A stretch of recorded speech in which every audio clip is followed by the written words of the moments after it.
Just following up on that, I mean, you're going to meet Steve. I mean, clearly your future's part of that. But, I mean, are there also things of the club that you would talk to him about that, you would want to, if you were to stay, you would think need tweaking or need looking at or whatever? Because I know certainly when Tony Pulis was here, he talked about the kind of need for maybe a bit of structural reform, a few changes behind the scenes and things. I think when you've been here a length of time like I have now, it's good for me to tell him what I think probably needs adjusting. That's at every club, really, isn't it? Yeah. I'll be giving my input. Yeah, definitely. I mean, I don't, whether he takes it on board or not. But Steve listens all the time. Anyhow, he listens to my, what my ideas are or what my thoughts are. I keep him well informed on that. Really, it's not just next week. We've been talking about numerous things over the last few weeks.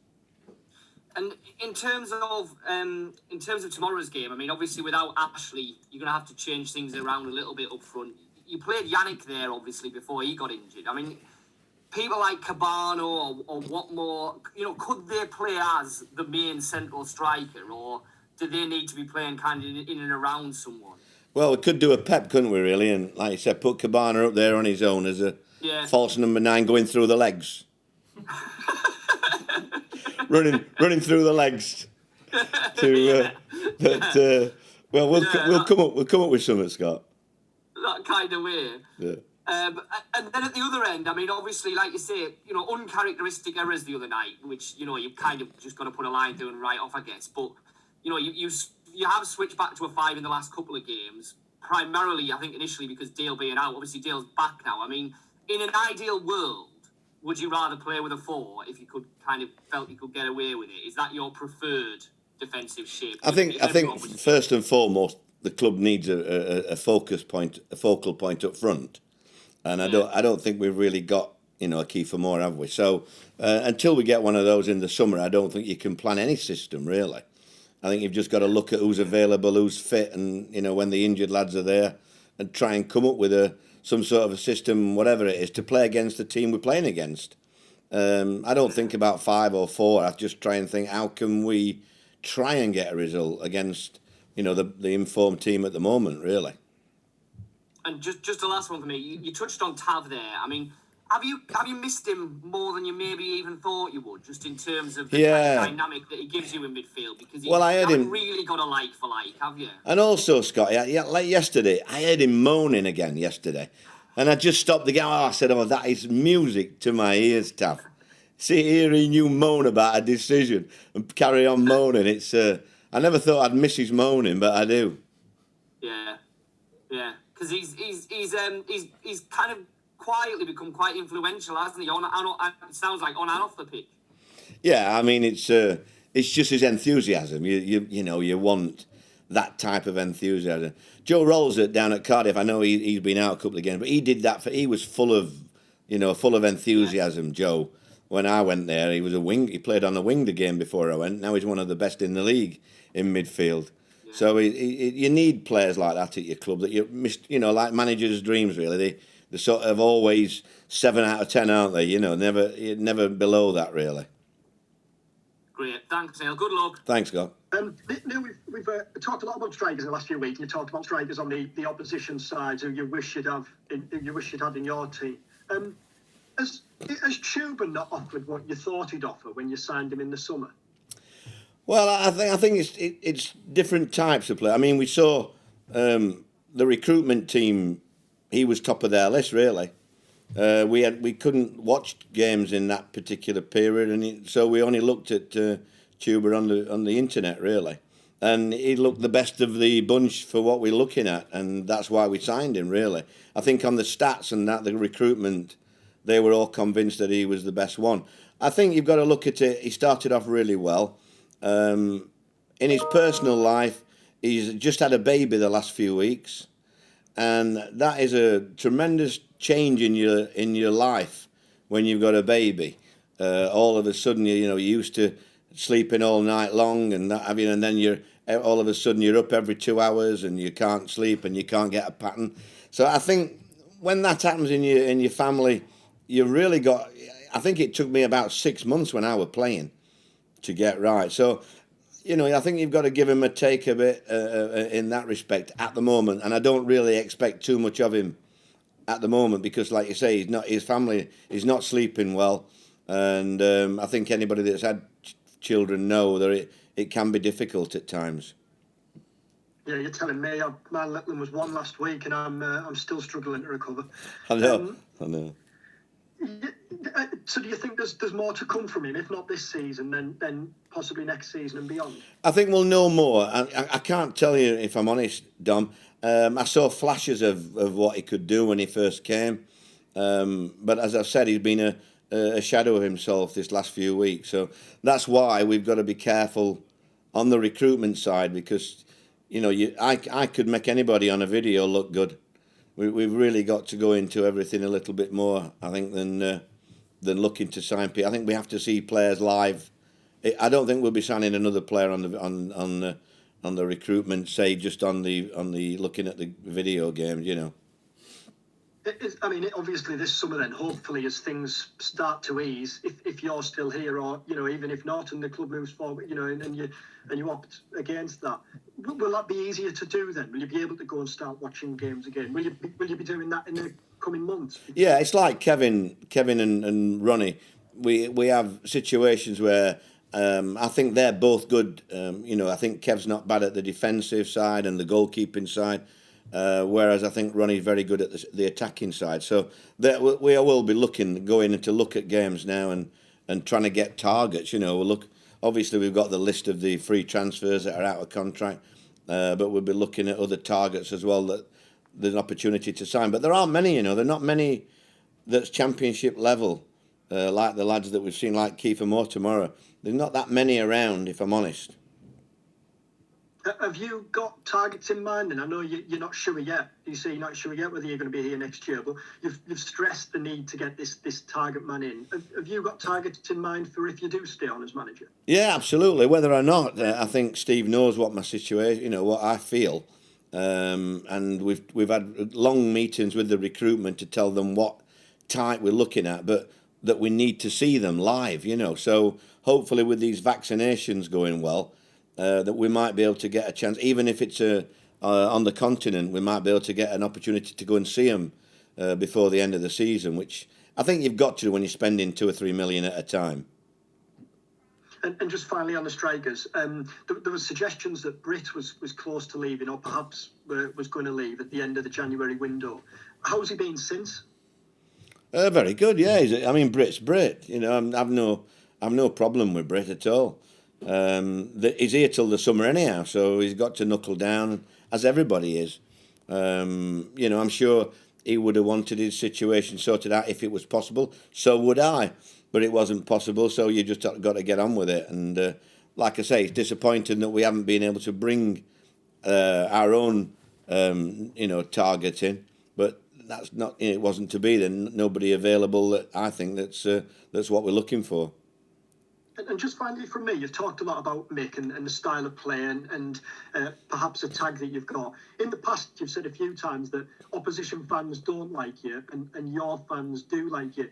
You think a lot of it's to do with perception and the fact that Neil Warnock is tagged as being a certain type of manager, yet when you see that team week in, week out, that might not be the case. I guess Tony Pulis used to talk about this a lot, about perception, how you just can't shake off this tag once it's attached to you. Have you found that over the years? But Tony were defensive, wasn't he? I'm not. I don't think you can say my teams are that defensive when you look at the people in my teams. It's like I told you about I had a Norwich interview a few years ago. I told some of the lads, and went round the table and they all, do you think your style Norwich fans would like it, Mr. Warnock? And after a few seconds, I looked at them all and I said, "What do you mean winning?" I knew I didn't get the job done then when I said it. But that's the same thing, isn't it, now? You look at what Mick's doing and winning every game. Who's to say what's right? He's getting management's about getting the best out of what you've got, finding a style to suit them and getting results. It hasn't took Mick long to realise that this is the best way and forward and they've got a good running. I'm sure they'll get in the playoffs. It's whether they can, push even higher. And last one from me. You mentioned the Cardiff player. I'm not sure who it was who said he probably just needs an arm around the shoulder, which Mick will provide. That man management is that overlooked? Do you think by a lot? Well, I don't think coaching. I think only comes into I think man management is 90% of successful management. I mean, I think your players, it's getting the best out of your players to get a system that suits them. I think coaching is good, but I think that's only 10% of the way coaching. I think the man management is still the overwhelming factor in whether you do well or not. Brilliant. Thanks, Neil. Thanks, Good luck Dom. tomorrow. I know, Thank Tam, you. I've got 3 minutes. Joe, where are you? Come on, Joe. Just a quick one, Neil. On Tav and Yannick Balassi, do you expect them to be next week available? Who was the first one, Joe? For Tav and Yannick Balassi, do you expect them? Yeah, I think so. I mean, Balassi trained really well yesterday. We're going to have a meeting with him today to see how what his feeling is. I mean, you looked at him yesterday in training, didn't you, me? But apparently, he's a week away at the moment. So we'll just have to wait and see. Like I say, Tav trained yesterday as well. So they are getting better. But with so many games coming up, Joe, you can't risk certain players, can you? And just one on, I don't know if you saw from the Crew boss, David Artelli was praising Nathan Wood at Crew. How much of do you keep an eye on the players who are out on loan like Nathan? Yeah, we did, yeah. He weren't praising him last game. I watch it every time, every game. He didn't do well the first game, but he did ever so well the other game. And he's hoping he's playing against Sunderland on Saturday, I think. Yeah. So, yeah. So you keep an eye on them? Yeah, all of them, yeah. Kind of Even Queen of the South. With Isaiah, we keep them an eye on all our loan players, yeah.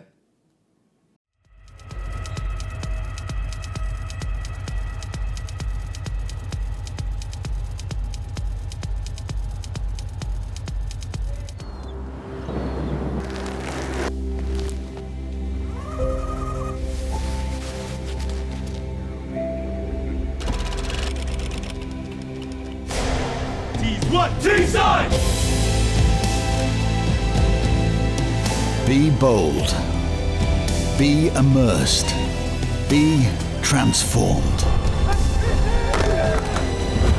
Be Teesside.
Corner work short. This will drop kindly for Howson. Lovely ball. Tavernier! Just over. Murphy.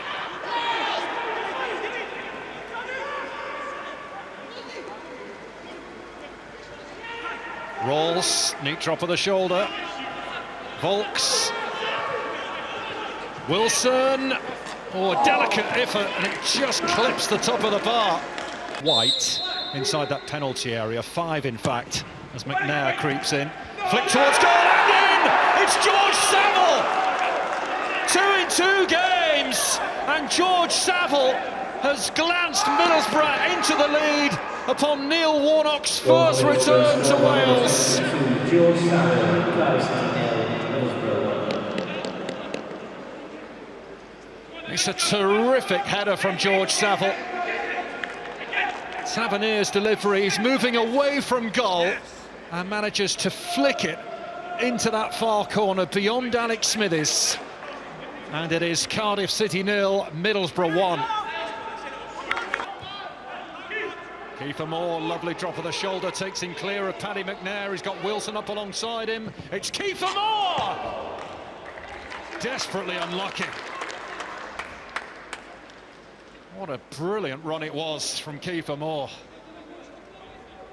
Just there, drops his shoulder, makes a beeline for the box, and just couldn't whip it enough.